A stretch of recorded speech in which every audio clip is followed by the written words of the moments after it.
저기 김서방, 이게 뭔가? 장모님 이름인 것은 눈명함이었다. 순간 나는 등골이 오싹했다. 어디서? 어째서 장모님이? 순간 말문이 막혀버렸다. 변명을 해야 했지만 말을 할 수가 없었다. 장모님은 진지한 얼굴로 날 쳐다보고 있었고 나는 바보같이 멍하니 있었다. 설마 했는데 죄송합니다.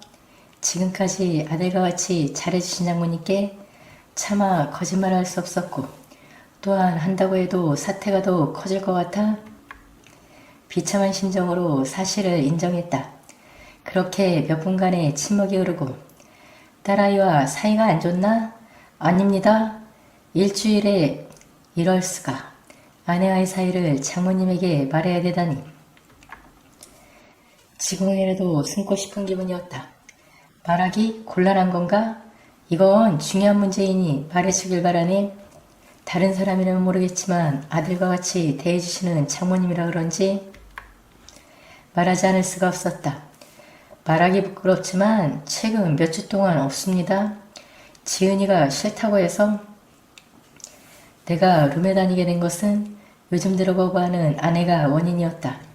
그렇게 참다 더 이상 유혹을 견디지 못하고 룸이나 안마에 자주 다니게 되었다. 다행히 안마는 들키지 않았다. 그렇게 이런저런 지은이에 대한 서운한 감정을 내비치자 장모님은 어느새 날 이해한다는 듯이 쳐다봐 주셨다. 그래? 지은이가? 하지만 그렇다고 해도 죄송합니다. 면목 없습니다. 후, 장모님은 긴 한숨을 내쉬었다. 눈을 한번 봤더니 잠시 고민에 빠진 듯했고 나는 그저 죄송스러운 마음에 고개를 숙인 채 우두커니 앉아 있었다. 김서방, 네? 내가 가지 말라고 해도 자네가 안 간다는 보장이 없겠지? 지은이가 계속 거부하면 자네도 자꾸 가게 될 것이고 그러다 보면 결혼 생활도 유지될 수가 없고 무슨 말을 하시려는 걸까? 뚜렷한 방법이 있으신 걸까? 아니면 지은이에게 이런 아줌마라도 괜찮다면 지은이 몰래 오게 내가 처리해 주겠네? 네? 잘못 들은 걸까? 장모가? 이 사람이 참 잘 듣게 이런 걸 요즘 사람들은 내가 뜻을 잘못 이해하신 듯 했지만 어찌됐건 그렇게 장모님은 부끄럽다는 듯 얼굴을 붉히며 그렇게 엄청난 말씀하셨다. 장모님이 발언을 한 후 일주일이 흘렀다. 토요일 주말이 되었다. 일어났어? 어디가? 친구 만나러? 부스럭거리는 소리에 깨어나 보니 지은이는 화장을 하고 있었다. 친구들이랑 만나서 아이 쇼핑을 하러 간다니 상당한 시간이 지난 뒤에 집에 올 게 뻔했다. 그 순간 나의 머릿속에는 장모님을 만날 수 있는 기회가 같다는 생각이 스쳐 지나갔다. 그렇게 시간이 지나 지은이는 나간다며 나가고 나는 거실에 나와 아침밥을 먹었다. 이미 장모님을 만나기로 결정했고 장모님도 힘들 땐 자기가 문제없었다. 이제 가볼까? 나는 장모님 방으로 향하였다. 지은이와 나는 분가를 하지 않고 처갓집에 살림을 차렸다. 이유는 연애할 적에 장인어른이 돌아가셔서 상당히 큰 처갓집에 홀로 장모님만 모셔두기가 미안하다며 아내가 처갓집에서 살자고 말하였고 나도 흔쾌히 수락했다. 지금 생각해보면 정말 좋은 선택이란 걸 새삼 깨닫는다.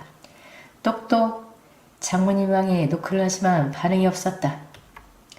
똑똑 주무시나? 살짝 방문을 열고 안을 들여다보자 장모님은 누워서 주무시고 계셨다. 마음속에 있던 일말의 주저함이 깨끗이 사라진다. 생각하는 것과 실제로는 너무도 달랐다. 누구야? 접니다 장모님. 자, 자네인가? 김서방 맞나? 네, 장모님 김진태 사위입니다. 자네 뭐하는 겐가? 잠깐, 자네 미쳤나? 갑자기 장모님은 이 상황을 받아들이지 못하고 있었다.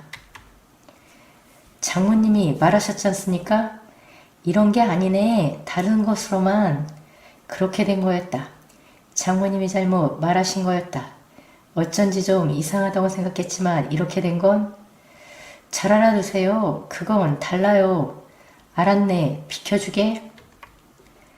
하지만 어쩔 수 없습니다. 이미 내뱉은 말 주워 담을 수 없습니다. 그런 후 오랜 침묵이 이어지고 그 침묵을 깬 것은 의외로 장모였다. 저기 다 순간 머릿속에 화약이 터지듯 띵하고 충격을 준다. 이래이래도 장모를 어떻게 만날까 궁리했지만 지은이는 집에서 나갈 생각을 안 하였기에 속이 타들어갔다. 지은이가 집안에 있기에 그럴 수 없었다. 그리고 장모님은 내가 우려했던 것과는 달리 지은이 앞에서 내색을 하며 이전과 같이 사위와 장모를 연기했다. 딸에게 들키면 큰일도 이런 큰일이 없을 테지. 일요일이 지나고 월요일 회사로 출근했지만 일이 손에 잡히지 않았다. 오로지 나의 머릿속을 지배하는 건 장모님. 나는 일어나 인적이 없는 회사 비상계단으로 향했다. 핸드폰을 조작해 장모님에게 전화를 걸었다. 여보세요? 몇 번의 신호음이 가고 여인의 목소리가 들렸다. 접니다. 한 번의 침묵. 나는 그 침묵을 뒤로한 채 말을 이어나갔다. 장모님, 지금 11시니까 점심시간까지 1시간 남았습니다. 대충 준비하시고 택시 타시면 저희 회사까지 12시쯤에 오실 수 있어요. 저희 회사 오른쪽 골목 신라가 있는데 그곳으로 오십시오. 안 되네. 알았죠? 장모님 꼭 오세요. 그렇게 나는 장모님의 말을 무시한 채 전화기 종료 버튼을 눌렀다. 회사 사람들에게 점심에 할 일이 있다며 빠져나온 후 신라로 들어가 예약을 잡았다. 그 후 장모님에게 전화를 걸어오라고 하고는 일방적으로 끊어버렸다. 문자로 할 수 있었지만 아내가 온 날 혹여나 볼지도 모르기 때문에 전화가 가장 좋은 방법이었다. 슬슬 올 시간이 됐는데 똑똑. 말이 끝나기 무섭게 문에서 노크 소리가 들려왔다. 드디어 왔구나. 방문을 열자 그곳에는 아리따운 여인이 머뭇머뭇 서 있었다. 빨간색과 검은색의 색상에 레이스로 장식되고 꽃으로 수놓은 긴 원피스를 입고 계셨다. 무엇보다 40대 초반이라고는 믿기 힘들었다.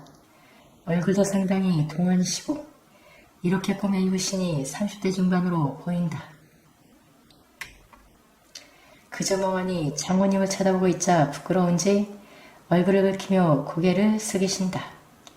말없이 나의 말에 따라주신 장모님, 해수, 이곳에 부른 순간, 이곳에 들어온 순간